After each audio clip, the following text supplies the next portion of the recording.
You should try remembering the first anime you watched, because I bet you also recall being seduced by the beginning.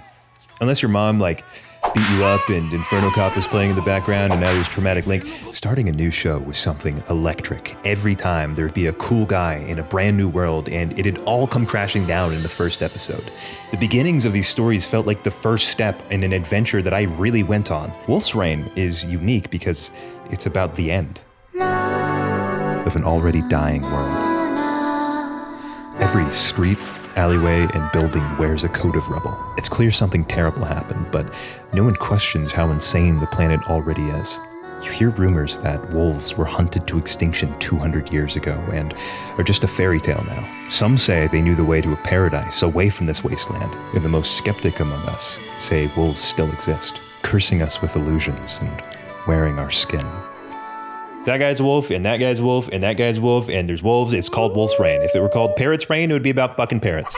My priority is to not spoil you at all, but it would be hard even if I tried to. As you watch the show, your brain scrambles to make sense of the world using every clue available.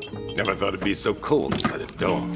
Well, I don't What know do you where you're mean, from. dome? Oh, that's why the sky is like that. Then where does your food come from?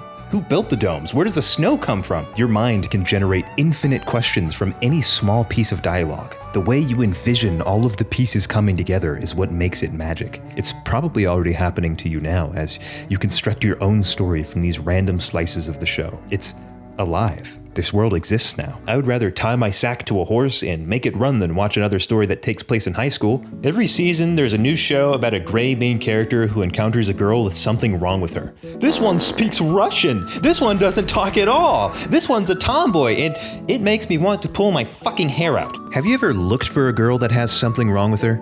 Exactly. You don't have to. Name a more abundant resource. But that's hard to do without girls. Yeah, that's fair.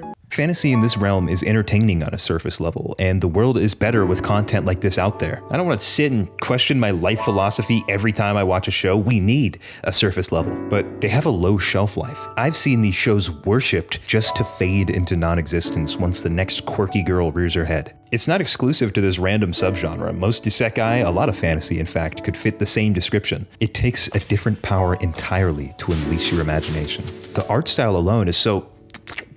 What the fuck? There's a liveliness oozing from the crowded markets and claustrophobic alleyways. The alien architecture echoes an era lost in time. It helps that everything looks beat the fuck up. There's texture on every surface, and I'm like, damn, you did that without slaves on tablets? No Vietnamese babies on an assembly line?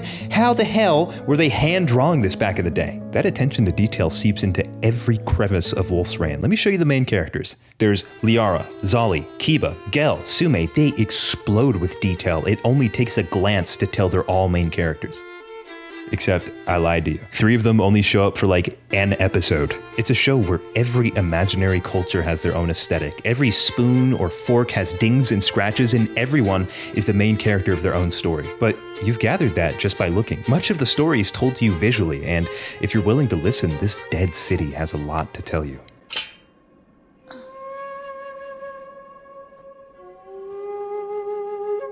The characters don't have nearly as much to say, which is a little sad. Kiba is a guy who sacrificed everything, convinced he's being drawn to paradise. An instinct so strong it pulls in the wolves around him, and you can't help but question what else he's willing to sacrifice. Maybe even a friend, just as desperate as him. But if you were to ask what type of character he is, I would say 2003 main character. The one thing that's dissimilar is he doesn't seem to be scared of pussy, which would make him stand out from other anime protags. But he's a dog, so that's not very impressive. I have 9 dog bodies. Central Command, this guy f***s dogs. I repeat, Central Command. Oh, no. I mean, when a dog does that thing to your leg and you're like, no, I trusted you. If anyone's going to be desensitized to women, it would probably be a wolfman. Sume is another interesting one. You meet him while he's robbing a moving train, and after calmly watching his subordinates get picked off, he just hops on the fucking thing and tears it apart. As his comrades celebrate over the hall, it pans over to him, just dead inside. I want to know more about this guy. Until he talks and says, I'm a tough guy that doesn't need friends. You know what the fuck my character arc is gonna be. The main villains have such human motives. Each episode you hate them less and less. I wish I felt as compelled by the good guys, yet I cried for them. While I didn't love the characters, I did care where their journey took them. It felt inevitable that on an adventure like this, I would be so invested in the people that took me there. Normally, I watch anime like a Joe Star. I can tell you it's gonna happen in a scene after seeing a pixel. Oh. If I may, sir, allow me to introduce Phantom's general Was that a director fucking... Yep.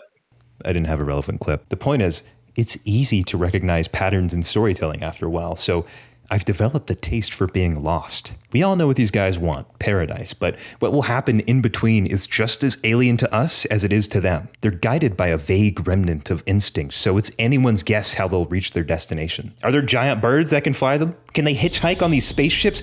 I don't know. And that's such a fun aspect of this show. It's just one big adventure. The art is insane. The music is out of this world. There's plot holes. It's not the deepest show, and the pacing slows to a grinding halt midway. This is something I know I would have hated as a kid, and most people are going to drop it after 3 episodes. But the vibes are so alluring. The vintage look is vintage. It's not coming back. This beautiful music you're hearing was recorded differently, and the writer, Keiko Nobumoto, has passed away. There won't be something like this again. It saddened me that such a beautiful anime is one of the last of a dead style. But as that thought came to mind, I remembered being super baked. I was at a lady's house, giggity, and had smoked that Walt Jr. pack.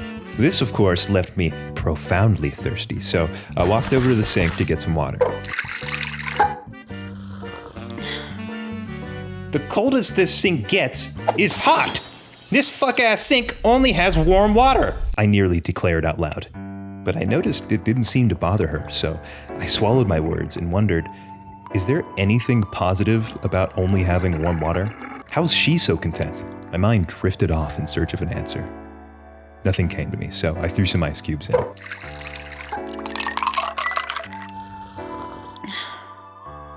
Oh, it's warm, so I can enjoy the ice.